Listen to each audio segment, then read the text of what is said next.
Le secret censuré du Vatican qui changerait l'histoire de la Bible, les secrets du Vatican qui pourraient changer l'histoire. Mes amis, avant de commencer cette incroyable révélation, si vous aimez les histoires inspirantes et les mystères de l'histoire, n'oubliez pas de vous abonner à la chaîne pour ne manquer aucun moment extraordinaire. Et dites-moi dans les commentaires de quel pays vous nous regardez et à quelle heure vous regardez cette vidéo. Si vous êtes sur votre téléphone portable, appuyez sur le bouton « J'aime » maintenant. Cela nous aide énormément à atteindre plus de personnes. Imaginez-vous devant les murs séculaires du Vatican, ce petit État qui renferme peut-être les plus grands secrets de l'humanité.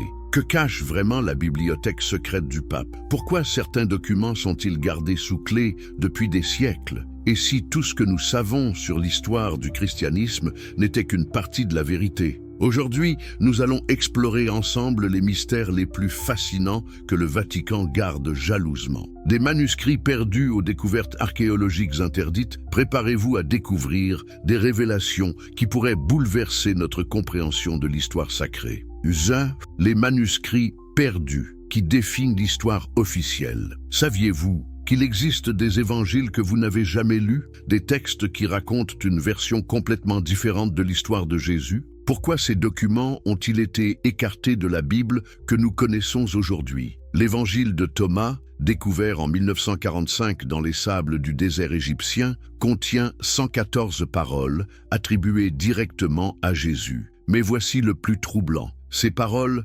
présentent un Jésus philosophe, un maître spirituel dont les enseignements diffèrent radicalement de ceux que nous connaissons. Dans ce texte, Jésus dit « Le royaume des cieux est en vous et tout autour de vous, non dans des palais de bois et de pierre. » Cette phrase seule remet en question l'entière structure de l'Église institutionnelle. Mais pourquoi ce texte a-t-il été exclu? La réponse est troublante. Au IVe siècle, quand l'empereur romain Constantin légalise le christianisme, l'Église naissante doit unifier sa doctrine. Les dirigeants chrétiens de l'époque font un choix drastique. Ils sélectionnent seulement les textes qui correspondent à leur vision théologique. L'évangile de Thomas, avec sa vision mystique et individuelle de la spiritualité, représente une menace pour l'autorité ecclésiastique naissante. Imaginez l'impact si ce texte avait été inclus dans la Bible canonique. Au lieu d'une religion centralisée, nous aurions peut-être eu un christianisme basé sur l'expérience personnelle du divin. Chaque croyant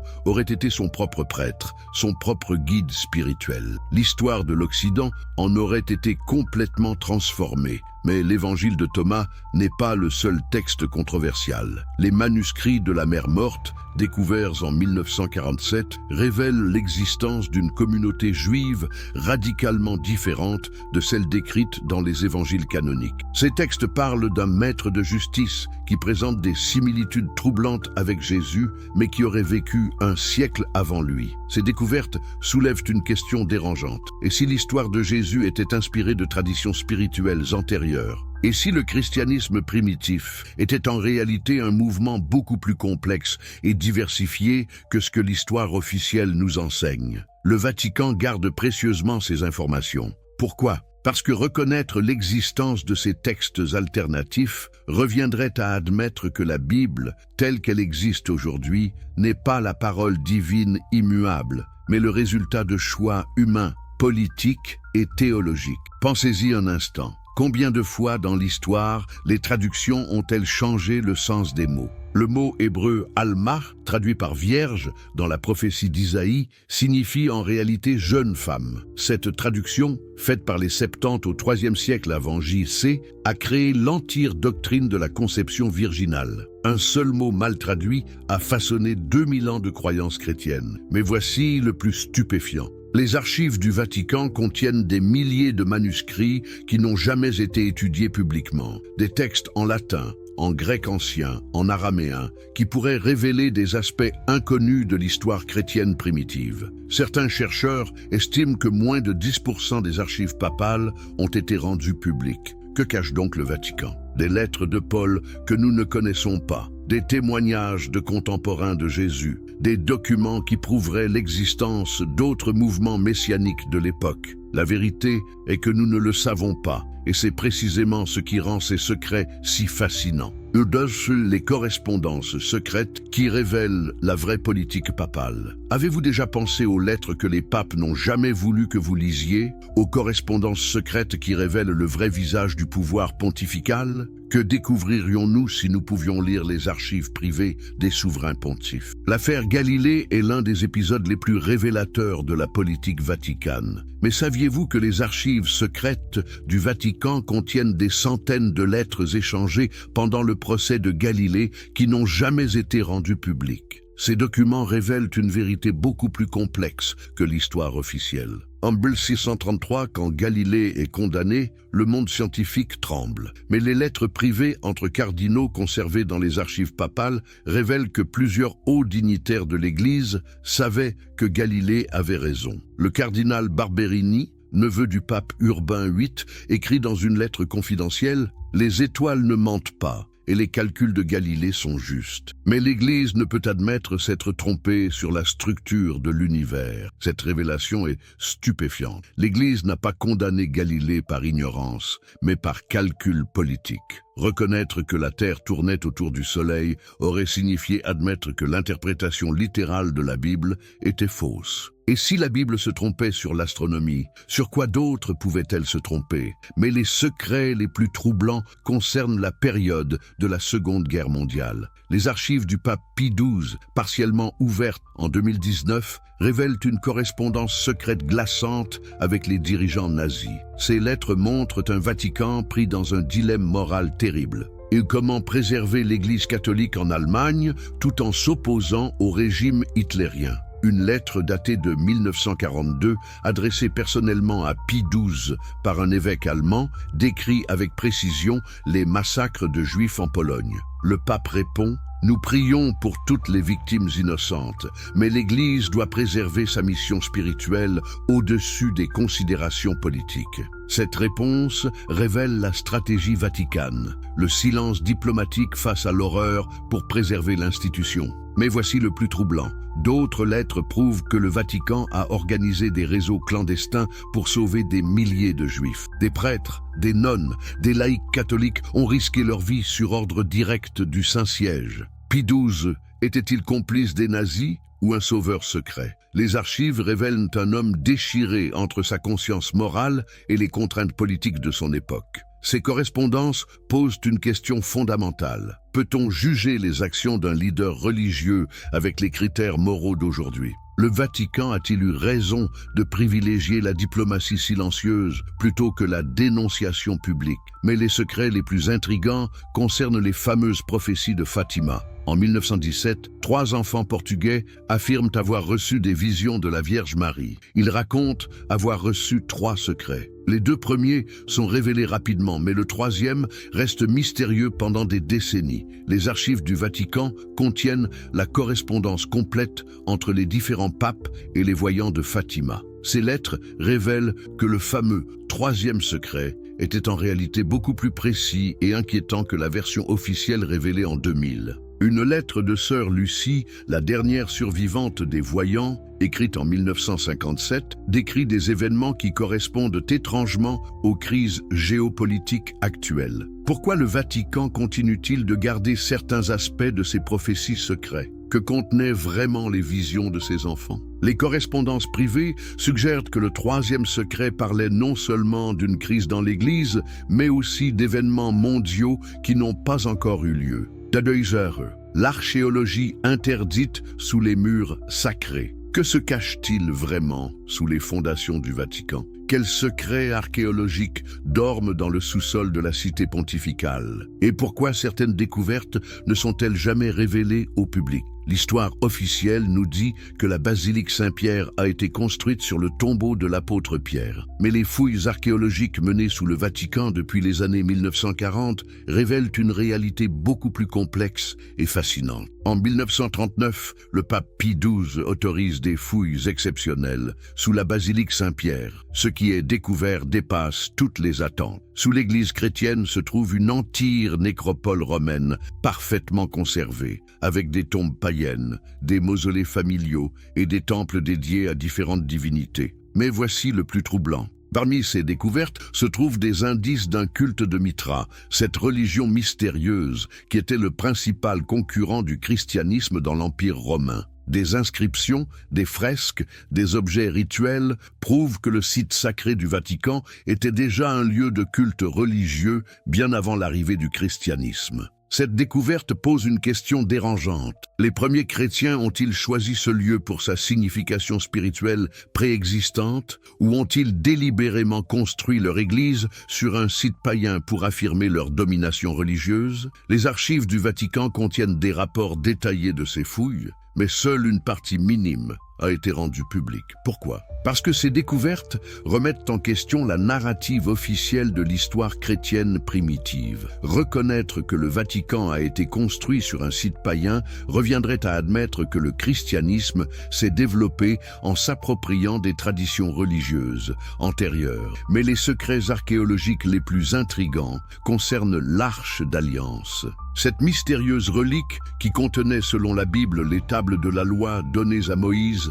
a disparu de l'histoire après la destruction du Temple de Jérusalem. Où se trouve-t-elle aujourd'hui? Des documents médiévaux conservés dans les archives secrètes du Vatican suggèrent que l'arche aurait été secrètement transportée en Europe par les Templiers. Ces chevaliers moines qui ont eu accès aux souterrains du Temple de Jérusalem pendant les croisades auraient découvert des reliques extraordinaires. Une lettre datée de 1307, écrite par le dernier grand maître des Templiers, Jacques de Molay, fait référence à l'objet sacré qui ne doit jamais tomber entre les mains des impies. Cette lettre, adressée à des contacts secrets au Vatican, suggère que l'arche aurait été confiée à l'Église catholique pour être protégée. Si cette théorie est vraie, l'Arche d'Alliance se trouverait aujourd'hui dans les coffres secrets du Vatican. Imaginez l'impact d'une telle révélation sur les relations entre le christianisme et le judaïsme. Cette relique, symbole de l'alliance entre Dieu et le peuple hébreu, conservée secrètement par l'Église catholique, bouleverserait notre compréhension de l'histoire religieuse. Mais les découvertes archéologiques les plus controversées concernent les reliques sacrées. Le Saint-Suaire de Turin, la couronne d'épines, les clous de la crucifixion, ces objets vénérés par des millions de fidèles ont-ils vraiment touché le corps du Christ? Les archives du Vatican contiennent des rapports scientifiques détaillés sur l'authenticité de ces reliques. Des analyses au carbone 14, des études textiles, des examens microscopiques, tous ces tests ont été réalisés dans le plus grand secret. Pourquoi ces résultats ne sont-ils pas publiés? La réponse est troublante. Certaines reliques vénérées depuis des siècles s'avèrent être des créations médiévales. D'autres présentent des caractéristiques qui défient notre compréhension scientifique. Le Saint-Suaire, par exemple, porte des traces d'une technique d'impression inconnue au Moyen Âge. Mais les analyses au carbone 14 le datent du XIVe siècle. Ces contradictions scientifiques embarrassent le Vatican. Comment expliquer aux fidèles que certaines reliques sont fausses? Comment préserver la foi tout en respectant la vérité scientifique? Les archives papales révèlent cette tension constante entre foi et raison, entre tradition et modernité. Conclusion. Mes amis, après ce voyage extraordinaire dans les secrets du Vatican, une question demeure. Pourquoi ces mystères fascinent-ils autant l'humanité? Peut-être parce qu'ils touchent à ce qu'il y a de plus profond en nous. Notre besoin de comprendre nos origines, notre quête de sens, notre relation avec le divin. Les archives secrètes du Vatican ne sont pas seulement des dépôts de documents anciens. Elles sont le miroir de l'histoire humaine avec ses grandeurs et ses zones d'ombre, ses révélations et ses silences. Chaque document gardé secret témoigne de la complexité des choix humains face aux grandes questions de l'existence. Que pensez-vous de ces révélations? Croyez-vous que tous les secrets doivent être révélés ou certains mystères doivent-ils rester cachés? Partagez votre avis dans les commentaires et dites-nous quelle découverte vous a le plus surpris. Si cette exploration des mystères du Vatican vous a passionné, n'oubliez pas de vous abonner à notre chaîne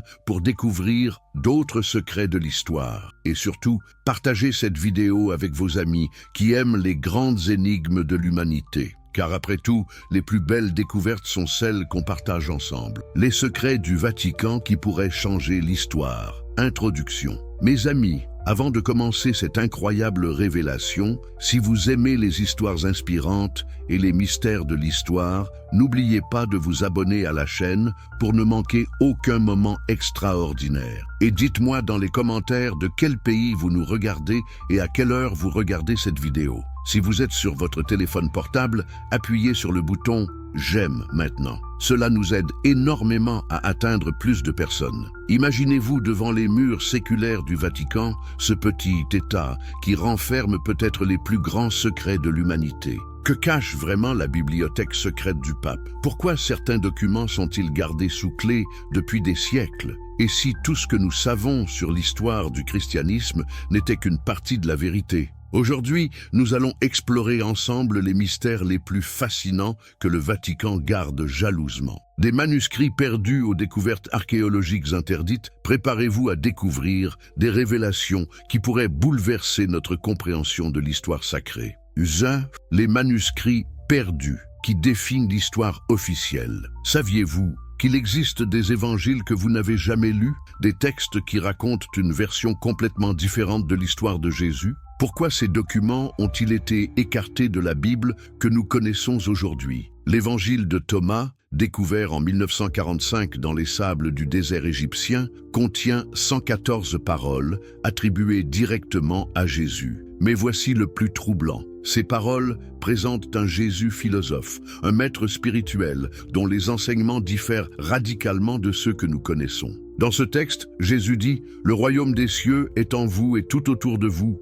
non dans des palais de bois et de pierre. » Cette phrase seule remet en question l'entière structure de l'Église institutionnelle. Mais pourquoi ce texte a-t-il été exclu? La réponse est troublante. Au IVe siècle, quand l'empereur romain Constantin légalise le christianisme, l'Église naissante doit unifier sa doctrine. Les dirigeants chrétiens de l'époque font un choix drastique. Ils sélectionnent seulement les textes qui correspondent à leur vision théologique. L'évangile de Thomas, avec sa vision mystique et individuelle de la spiritualité, représente une menace pour l'autorité ecclésiastique naissante. Imaginez l'impact si ce texte avait été inclus dans la Bible canonique. Au lieu d'une religion centralisée, nous aurions peut-être eu un christianisme basé sur l'expérience personnelle du divin. Chaque croyant aurait été son propre prêtre, son propre guide spirituel. L'histoire de l'Occident en aurait été complètement transformée. Mais l'évangile de Thomas n'est pas le seul texte controversial. Les manuscrits de la mer morte, découverts en 1947, révèlent l'existence d'une communauté juive radicalement différente de celle décrite dans les évangiles canoniques. Ces textes parlent d'un maître de justice qui présente des similitudes troublantes avec Jésus, mais qui aurait vécu un siècle avant lui. Ces découvertes soulèvent une question dérangeante. Et si l'histoire de Jésus était inspirée de traditions spirituelles antérieures? Et si le christianisme primitif était en réalité un mouvement beaucoup plus complexe et diversifié que ce que l'histoire officielle nous enseigne? Le Vatican garde précieusement ces informations. Pourquoi? Parce que reconnaître l'existence de ces textes alternatifs reviendrait à admettre que la Bible, telle qu'elle existe aujourd'hui, n'est pas la parole divine immuable, mais le résultat de choix humains, politiques et théologiques. Pensez-y un instant. Combien de fois dans l'histoire, les traductions ont-elles changé le sens des mots? Le mot hébreu « alma »,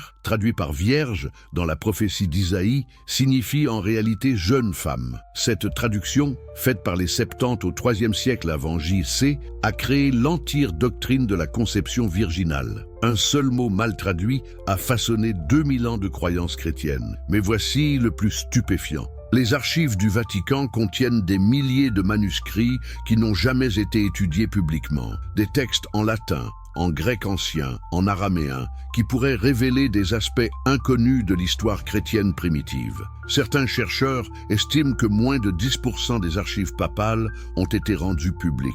Que cache donc le Vatican? Des lettres de Paul que nous ne connaissons pas, des témoignages de contemporains de Jésus, des documents qui prouveraient l'existence d'autres mouvements messianiques de l'époque. La vérité est que nous ne le savons pas, et c'est précisément ce qui rend ces secrets si fascinants. les correspondances secrètes qui révèlent la vraie politique papale. Avez-vous déjà pensé aux lettres que les papes n'ont jamais voulu que vous lisiez, aux correspondances secrètes qui révèlent le vrai visage du pouvoir pontifical? Que découvririons-nous si nous pouvions lire les archives privées des souverains pontifes? L'affaire Galilée est l'un des épisodes les plus révélateurs de la politique vaticane. Mais saviez-vous que les archives secrètes du Vatican contiennent des centaines de lettres échangées pendant le procès de Galilée qui n'ont jamais été rendues publiques?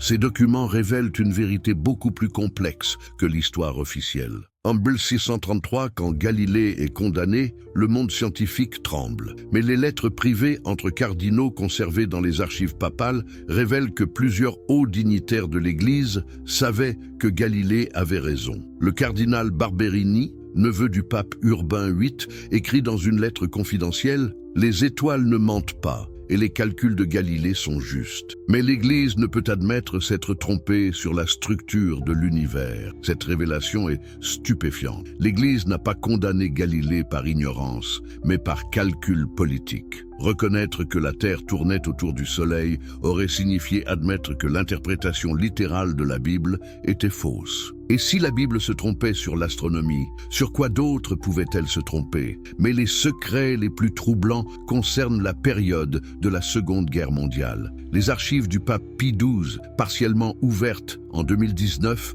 révèlent une correspondance secrète glaçante avec les dirigeants nazis. Ces lettres montrent un Vatican pris dans un dilemme moral terrible. Et comment préserver l'Église catholique en Allemagne tout en s'opposant au régime hitlérien? Une lettre datée de 1942, adressée personnellement à Pie XII par un évêque allemand, décrit avec précision les massacres de Juifs en Pologne. Le pape répond « Nous prions pour toutes les victimes innocentes, mais l'Église doit préserver sa mission spirituelle au-dessus des considérations politiques. » Cette réponse révèle la stratégie vaticane, le silence diplomatique face à l'horreur pour préserver l'institution. Mais voici le plus troublant. D'autres lettres prouvent que le Vatican a organisé des réseaux clandestins pour sauver des milliers de Juifs. Des prêtres, des nonnes, des laïcs catholiques ont risqué leur vie sur ordre direct du Saint-Siège. Pie XII était-il complice des nazis ou un sauveur secret? Les archives révèlent un homme déchiré entre sa conscience morale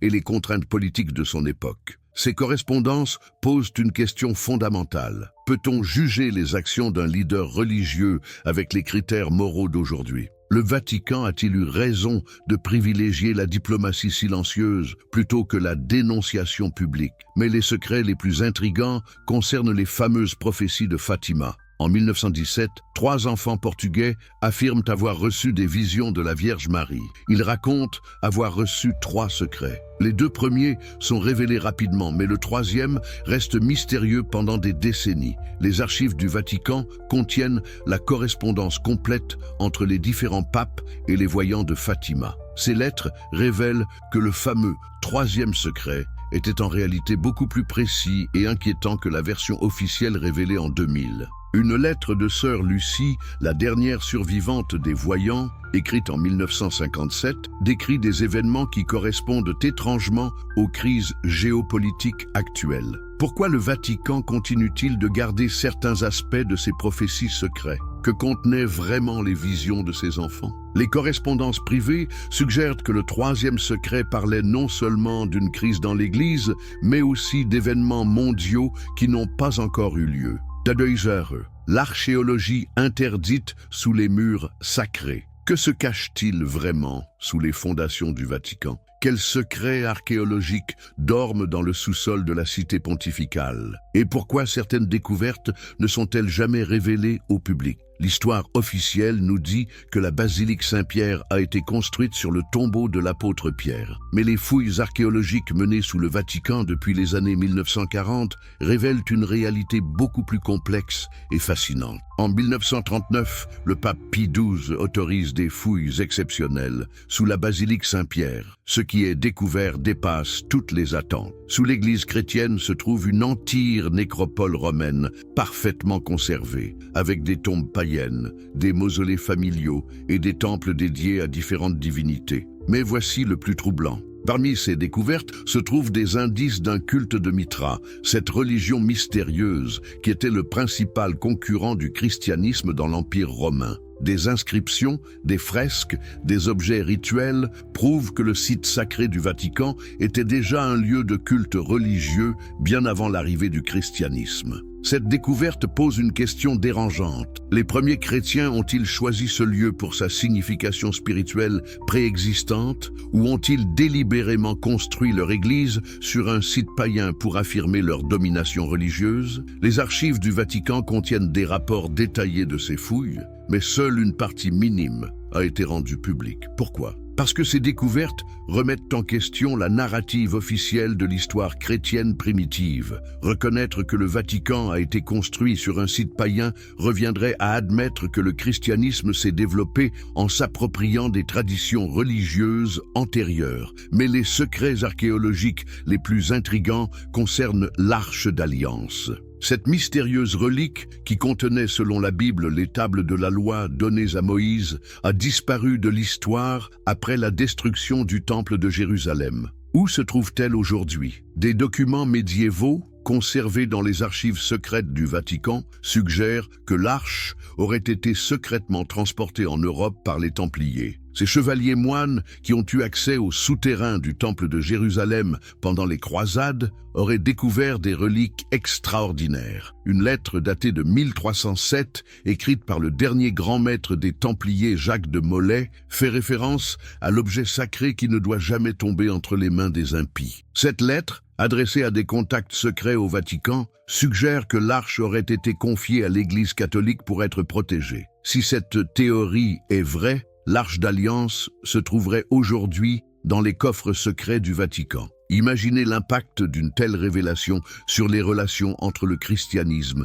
et le judaïsme. Cette relique, symbole de l'alliance entre Dieu et le peuple hébreu, conservée secrètement par l'Église catholique, bouleverserait notre compréhension de l'histoire religieuse. Mais les découvertes archéologiques les plus controversées concernent les reliques sacrées. Le Saint-Suaire de Turin, la couronne d'épines, les clous de la crucifixion, ces objets vénérés par des millions de fidèles ont-ils vraiment touché le corps du Christ? Les archives du Vatican contiennent des rapports scientifiques détaillés sur l'authenticité de ces reliques. Des analyses au carbone 14, des études textiles, des examens microscopiques, tous ces tests ont été réalisés dans le plus grand secret. Pourquoi ces résultats ne sont-ils pas publiés? La réponse est troublante. Certaines reliques vénérées depuis des siècles s'avèrent être des créations médiévales. D'autres présentent des caractéristiques qui défient notre compréhension scientifique. Le Saint-Suaire, par exemple, porte des traces d'une technique d'impression inconnue au Moyen Âge. Mais les analyses au carbone 14 le datent du XIVe siècle. Ces contradictions scientifiques embarrassent le Vatican. Comment expliquer aux fidèles que certaines reliques sont fausses? Comment préserver la foi tout en respectant la vérité scientifique? Les archives papales révèlent cette tension constante entre foi et raison, entre tradition et modernité. Les mystères contemporains qui ébranlent le Vatican moderne. Mes amis, avant de plonger dans les secrets les plus récents et les plus troublants, si vous aimez les histoires inspirantes qui révèlent la vérité cachée, abonnez-vous immédiatement à notre chaîne pour ne manquer aucun moment de ces révélations extraordinaires. Dites-moi dans les commentaires de quel pays vous nous suivez et à quelle heure vous regardez cette vidéo. Et si vous êtes sur votre téléphone, appuyez sur « J'aime maintenant ». Cela nous aide énormément à toucher plus de personnes avec ces vérités cachées. Pensez-vous que les secrets du Vatican s'arrêtent aux manuscrits anciens? Détrompez-vous. Les mystères les plus explosifs sont ceux de notre époque moderne. Que se passe-t-il réellement derrière les murs du plus petit État du monde? Quel scandale contemporain secoue les fondations même de l'Église catholique? L'Institut pour les œuvres de religion, plus connu sous le nom de Banque du Vatican, cache l'un des plus grands scandales financiers de l'histoire moderne. Fondée en 1942 par le pape Pie XII, cette institution était censée gérer les finances pieuses de l'Église. Mais que découvrons-nous quand nous creusons dans ces archives secrètes? En 1982, Roberto Calvi, surnommé le banquier de Dieu, est retrouvé pendu sous le pont des Blackfriars à Londres. Suicide ou assassinat? Les documents confidentiels révèlent une vérité glaçante. Calvi était le président de la Banco Ambrosiano, étroitement lié aux finances vaticanes. Mais cette banque était également utilisée pour blanchir l'argent de la mafia sicilienne et financer des opérations secrètes de la CIA en Amérique latine. Imaginez le scandale. L'argent des fidèles catholiques du monde entier, donné en toute bonne foi, utilisé pour financer des opérations militaires clandestines et des activités criminelles.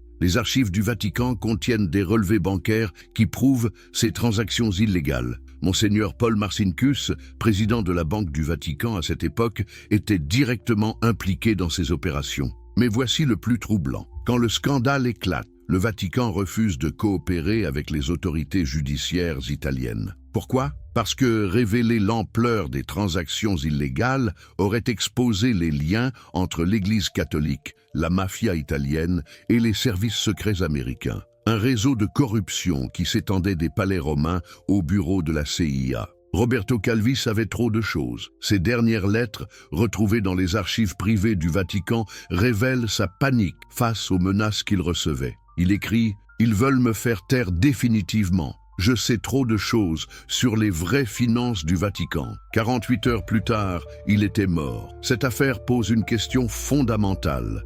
Comment l'institution qui prêche la morale chrétienne peut-elle être impliquée dans des activités criminelles? Les documents secrets révèlent que certains hauts dignitaires vaticans justifiaient ces actions par la lutte contre le communisme. L'argent sale était blanchi pour financer des mouvements anticommunistes en Amérique latine. Mais les scandales financiers ne sont que la partie visible de l'iceberg. En 2012, Paolo Gabriele, majordome personnel du pape Benoît XVI, vole et divulgue des centaines de documents confidentiels. Ces révélations, connues sous le nom de Vatilix, exposent une corruption systémique au cœur même du Vatican. Les documents révèlent des luttes de pouvoir impitoyables entre cardinaux, des détournements de fonds destinés aux œuvres caritatives et des chantages liés à des scandales sexuels. Une lettre confidentielle de l'archevêque Carlo Maria Vigano dénonce un réseau de corruption qui gangrène les plus hautes sphères de l'Église.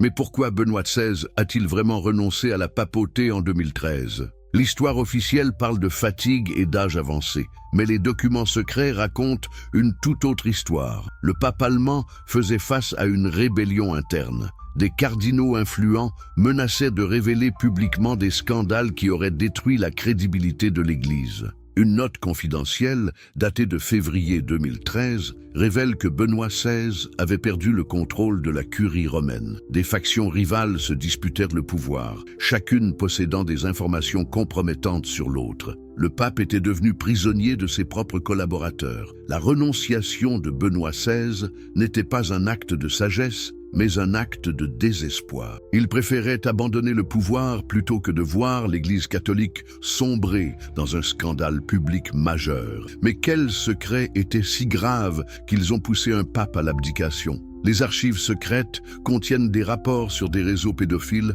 impliquant des prêtres, des évêques et même des cardinaux. Des centaines de cas étouffés, des victimes réduites au silence, des criminels protégés par la hiérarchie ecclésiastique. Benoît XVI, ancien préfet de la Congrégation pour la doctrine de la foi, connaissait parfaitement l'ampleur du problème. Mais voici le plus choquant. Ces documents révèlent que le Vatican possédait des dossiers détaillés sur les prêtres pédophiles depuis les années 1960. Au lieu de les dénoncer aux autorités civiles, l'Église les mutait discrètement d'une paroisse à l'autre, permettant ainsi à ces criminels de faire de nouvelles victimes. Une lettre du cardinal Joseph Ratzinger, futur Benoît XVI, datée de 2001, ordonne explicitement le secret absolu sur ces affaires. Il écrit « Ces cas doivent être traités avec la plus grande discrétion et sous le sceau du secret pontifical. » Cette politique du silence a permis à des milliers de prédateurs de continuer leurs crimes. Mais les mystères contemporains les plus fascinants concernent la position officielle du Vatican sur la vie extraterrestre. Saviez-vous que l'Église catholique possède l'un des observatoires astronomiques les plus avancés au monde? Que les astronomes du Vatican ont fait des déclarations surprenantes sur la possibilité de vie ailleurs dans l'univers? En 2008, le père José Gabriel Funes, directeur de l'Observatoire du Vatican, déclare publiquement que la découverte de vie extraterrestre ne remettrait pas en question la foi chrétienne. Mais cette déclaration cache une préparation beaucoup plus profonde. Les archives du Vatican révèlent que l'Église se prépare depuis des décennies à l'éventualité d'un contact avec une intelligence extraterrestre. Des documents confidentiels datant des années 1950 montrent que le Vatican a créé une commission secrète pour étudier les implications théologiques de la découverte de vie extraterrestre. Cette commission, composée de théologiens, de scientifiques et de philosophes, a élaboré des protocoles détaillés pour répondre aux questions que poserait une telle découverte. Mais pourquoi cette préparation secrète? Parce que la découverte de civilisations extraterrestres bouleverserait les fondements même de la théologie chrétienne. Si Dieu a créé d'autres formes de vie intelligente, l'humanité n'est plus unique dans l'univers. Si le Christ est mort pour racheter les péchés de l'humanité, qu'en est-il des autres civilisations? Les archives du Vatican contiennent des études théologiques approfondies sur ces questions. Des théologiens jésuites ont développé des théories sur l'universalité du message chrétien et la possibilité d'une révélation divine multiple. Ces travaux, gardés secrets, préparent l'Église à une révolution conceptuelle majeure. Mais voici le plus intrigant. L'Observatoire du Vatican collabore étroitement avec la NASA et d'autres agences spatiales pour la recherche de vie extraterrestre. Des prêtres astronomes participent à des programmes de recherche SETI, Search for Extraterrestrial Intelligence. Que savent-ils que nous ne savons pas? Une lettre confidentielle du père Funes révèle que l'Observatoire du Vatican a détecté des signaux radio inexpliqués provenant de l'espace profond. Ces signaux, analysés en secret, présentent des caractéristiques qui suggèrent une origine artificielle. L'Église se prépare-t-elle à annoncer au monde la découverte de civilisations extraterrestres? Cette préparation théologique révèle une Église beaucoup plus ouverte à la modernité scientifique qu'on ne le pense généralement. Mais elle soulève aussi des questions troublantes. Si l'Église accepte la possibilité de vie extraterrestre, pourquoi continue-t-elle à imposer des dogmes rigides sur d'autres questions scientifiques? Les scandales contemporains du Vatican révèlent une institution en crise profonde. Entre corruption financière, abus sexuels et secrets scientifiques, l'Église catholique navigue dans une tempête qui menace sa crédibilité. Comment cette institution millénaire peut-elle survivre à ces révélations? Le pape François, élu en 2013, a promis de réformer l'Église et de faire toute la lumière sur ces scandales. Mais les résistances internes sont énormes. Des cardinaux conservateurs s'opposent à toute révélation qui pourrait compromettre l'autorité pontificale. La bataille pour la transparence fait rage dans les couloirs du Vatican.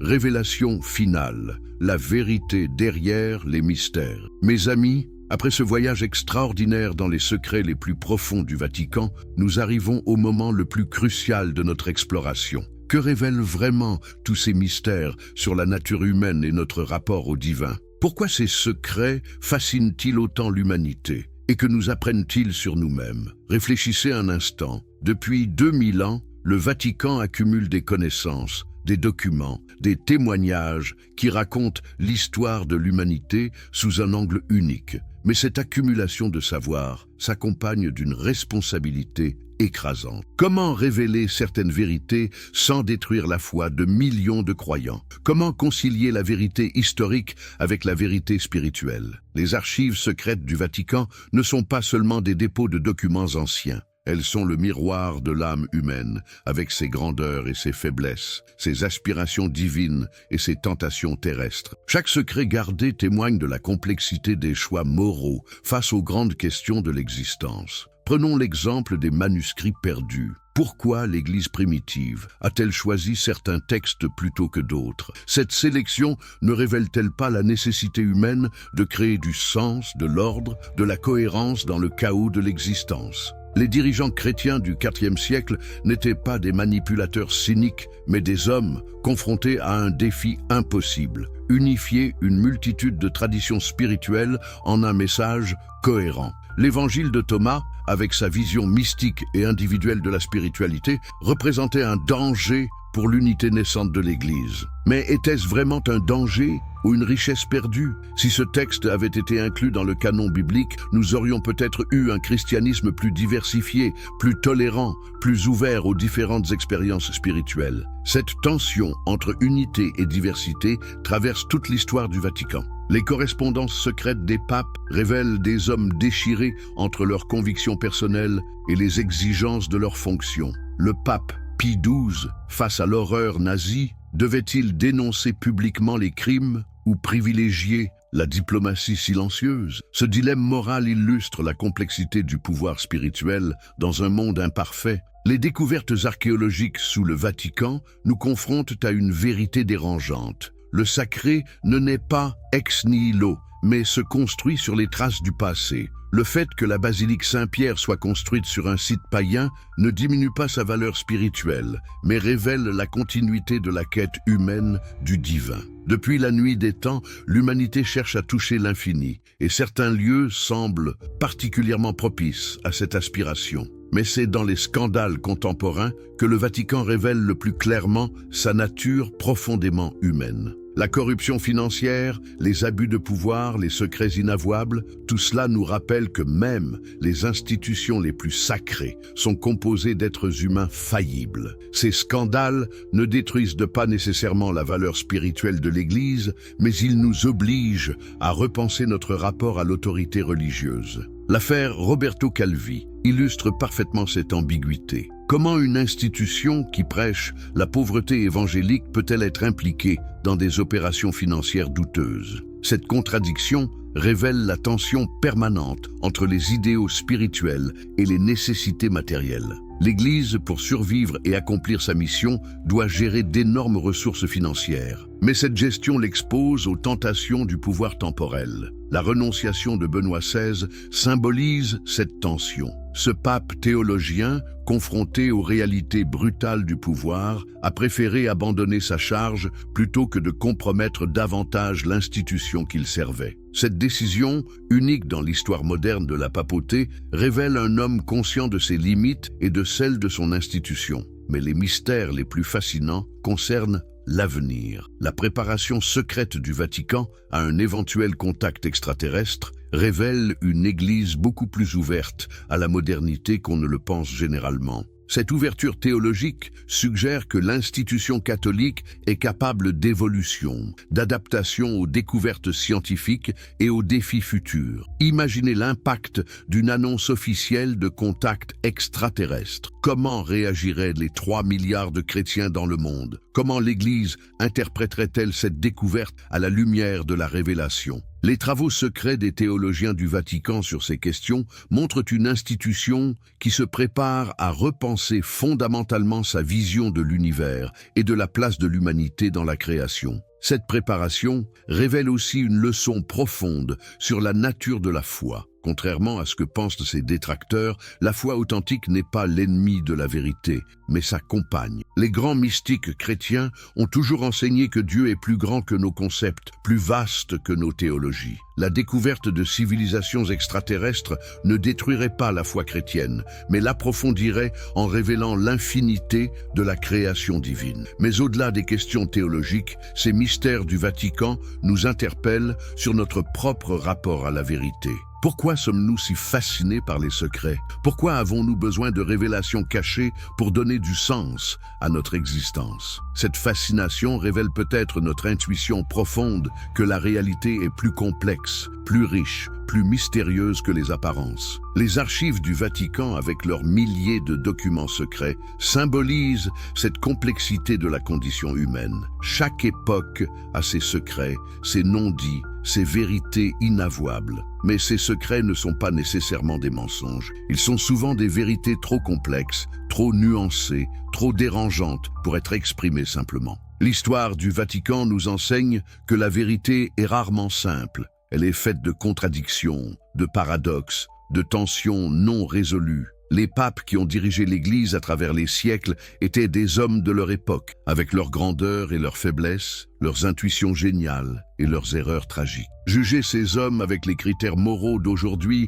serait anachronique et injuste, mais cette compréhension historique ne doit pas nous conduire au relativisme moral. Les crimes commis au nom de la foi, les abus de pouvoir, les scandales financiers, tout cela mérite condamnation. La grandeur d'une institution ne se mesure pas à sa capacité à dissimuler ses erreurs, mais à sa capacité à les reconnaître et à s'en relever. C'est peut-être là le plus grand enseignement des mystères du Vatican, l'importance de la transparence et de l'humilité. Une institution qui prétend détenir la vérité divine doit être particulièrement vigilante sur sa propre intégrité. Les secrets du Vatican nous rappellent que le pouvoir, même spirituel, corrompt quand il n'est pas constamment remis en question. Alors, mes amis, que retenir de cette exploration extraordinaire? Que les mystères du Vatican révèlent la richesse et la complexité de l'aventure humaine. Que derrière chaque secret se cache une vérité sur nous-mêmes, sur nos peurs, nos espoirs,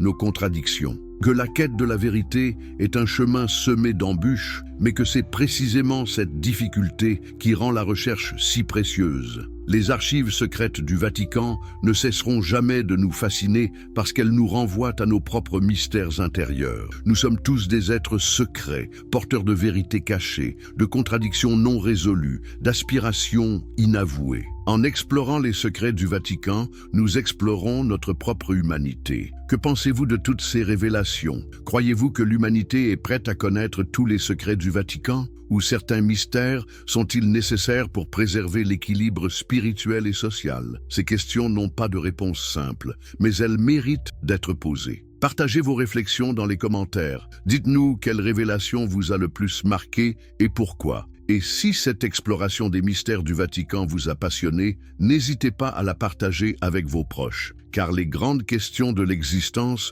méritent d'être partagées et débattues ensemble. N'oubliez pas de vous abonner à notre chaîne pour découvrir d'autres secrets fascinants de l'histoire. L'aventure humaine est pleine de mystères qui attendent d'être explorés. Et qui sait, peut-être que nos prochaines découvertes révéleront des vérités encore plus extraordinaires que celles que nous avons partagées aujourd'hui. Après tout, dans un univers infini, les mystères sont également infinis. Et c'est précisément ce qui rend notre existence si passionnante et si précieuse.